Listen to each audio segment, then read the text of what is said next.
ፋኪሃ አላህን ፍሪ እቃዋን መልሽ። እቺ ልጅ ፋጡማ እንደምታውቀው ጎሮሮዋን አሟታል።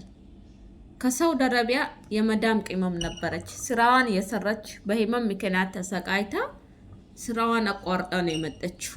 እንደዛም ሆኖ ግን የመዳም ቅመሞች የአረብ ሀገር ሴቶች እኛ እያለን አንቺማ ታመሽ አትኖሪም፣ የቻልነውን ነገር በሙሉ እናደርግልሻለን በማለት ገንዘብ ሰብስቦላት አንዳንድ እቃዎችን ከሳውዲ አረቢያ አዚዛ ዩቱብ ወይም አዚዛ ታከር የምትባል ታላቅ እህታችን ገዝታ አስተካክላ ለሰው ሊካታለች።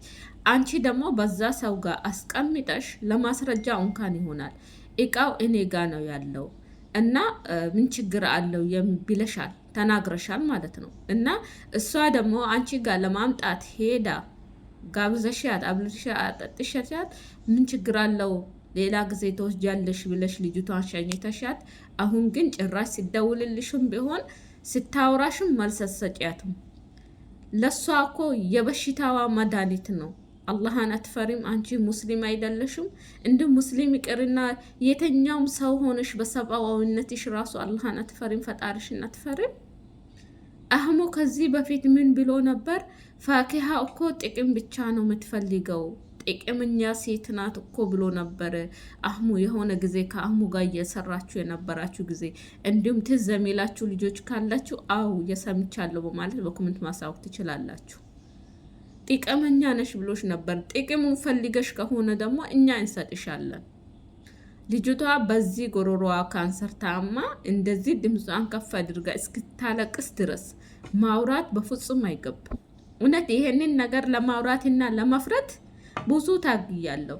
ትላንትናም ከትላንትናም ወዳ ላለማውራት ራሴን በጣም ታግየዋለሁ። ግን በዛ አልቻልኩም። ባለፈውም ስታወራ በቃ ብዬ ዝም አልኩ። አዚዛም ቤት ቲክቶክ ላይቭ ላይ ገብታ ለአዚዛም ስትነግራት በቃ መፍረድ ብቻ ስላቃተኝ ሰምቼ ዝም አልኩኝ። እና አሁን ደግሞ አንቺ እቃዋን መልሽላት፣ አበቃ ሰላም ፊጠሪ። እንደ አንቺ ስም በመጥፎ ነገር እኮ መነሳት አይደለም ያለበት፣ በመልካምና በበጎ ነገር ነው መነሳት አለበት። አንቺ ጀግና ነበርሽም እንደ ስንት ምካት፣ ስንት ችግርና ስንት ሀዘን ያሳለፍሽ ልጅ አይደለሽም? እንዴት አንቺ ባሳለፍሽው ታይም ሌላ ሰው እንዲያሳልፍ ትፈቅጃለሽ?